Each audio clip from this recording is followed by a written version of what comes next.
लेखा अधिकारी को पद से हटाने एवं सहायक सचिवों की अन्य मांगों को लेकर जीआरएस संगठन ने सौंपा ज्ञापन। बड़वानी जिला अधिकारी के आदेश की अवहेलना के आरोप लगाते हुए लेखाधिकारी को पद से हटाने को लेकर जीआरएस संगठन द्वारा ज्ञापन सौंपा गया।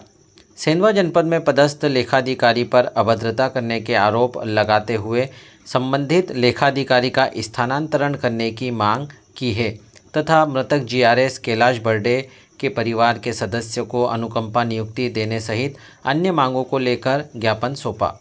मांगों को समय पर नहीं मानने पर सहायक सचिवों द्वारा कलम बंद कर आंदोलन करने की बात कही है। इस दौरान प्रदेश संगठन मंत्री जीतू सोनी, जिला अध्यक्ष दिलीप नावड़े, सुनील ब्राह्मणे, ब्लॉक अध्यक्ष राजू किराड़े, मोहन मकासरे, पन्नालाल, सुरभि पटेल, मुकेश माहिले, हरिराम बारिया, गजानन मोरे, पन्नालाल, जितेंद्र बौद्ध एवं समस्त ब्लॉक के सदस्य उपस्थित रहे। दिलीप नावड़े, जीआरएस जिला अध्यक्ष बड़वानी। अच्छा, बड़वानी कलेक्टर आए, किससे आज क्या? हम सर पहले जनपद और एसडीएम साहब को ज्ञापन दे चुके हैं।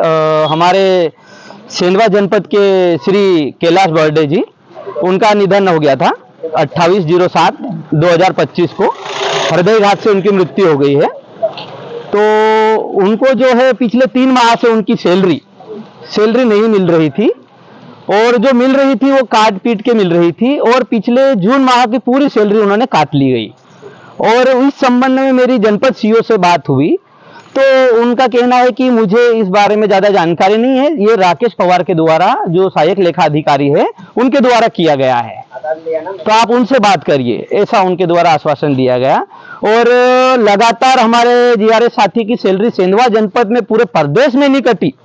पूरे प्रदेश में जितनी सैलरी नहीं कटी उतनी सेंधवा जनपद में कटी है। पूरे प्रदेश में कम से कम 1 दिन की सैलरी किसी न किसी की कटी है, लेकिन सेंधवा जनपद में कंटिन्यू 5-6 महीने से 3000, 6000, 9000 सैलरी काटी जा रही है। हमें मात्र 18,000 रुपये सैलरी मिलती है, जो कि हम बड़ी मुश्किल से अपना घर परिवार चलाने में उसमें सक्षम है। वो भी हमारा काट लिया जाता है तो काफी दिक्कतें हो रही हैं। और जो कैलाश, हमारा जो स्वर्गीय कैलाश जिनकी मृत्यु हुई है, वो उनकी हृदयघात से पहले 2 दिन से तबीयत खराब हो गई थी, लेकिन उनके पास इलाज कराने के पर्याप्त पैसे नहीं थे, तो वो इधर उधर से राशि और गहने गिरवी रख कर गाड़ी किराए से कर धुलिया अस्पताल में जाकर भर्ती हुआ। वहां पे इलाज के दौरान उसकी मृत्यु हो गई। अच्छा, आपकी चर्चा हुई थी इस संबंध में? जी, मेरी चर्चा एपीओ खड़ते सर से भी हुई, राकेश पवार से भी हुई। तो उन्होंने बोले कि आगे से आदेश है, लेकिन आगे से वरिष्ठ कार्यालय से सैलरी काटने का कोई भी आदेश उनके पास नहीं मिला। अच्छा, कैलाश जी से चर्चा हुई थी इस संबंध में, जो बीमार थे उस समय?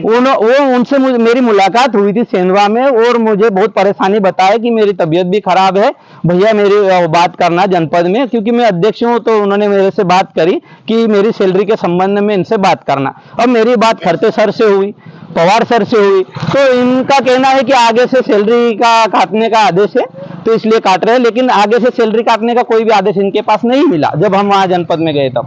अच्छा, कोई कारण बताया सैलरी का काटने, कोई वजह कोई तो बताया, नोटिस वगैरह कुछ तो दिया? बस ऐसे ही जीआरएस को टारगेट करके राकेश पवार द्वारा व्यक्तिगत टारगेट करके सैलरी काटने का चला जा रहा है, क्योंकि पूरे प्रदेश में किसी भी जनपद में, हमारे अन्य जनपद में 7 जनपद है यहाँ पे, उनके यहाँ सैलरी नहीं कटी, केवल सेंधवा जनपद की सैलरी क्यों कट रही है? अच्छा, और वो सैलरी कटौती की हमारे पास सूची है।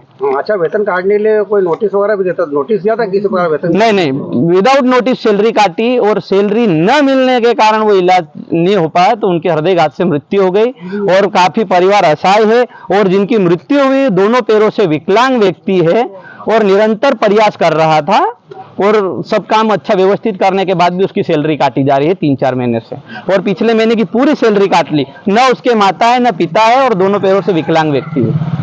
शादीशुदा है? हाँ, शादीशुदा है। और हम ये चाह रहे हैं कि उनकी पत्नी को अनुकंपा नियुक्ति दी जाए और सहयोग राशि सरकार से जो मिले उनको मिले। अच्छा, बच्चे भी होंगे? हाँ, बच्चे भी उनके 2। कितने बच्चे? 2 बच्चे, 3 बच्चे हैं, 2 लड़की और 1 लड़का है।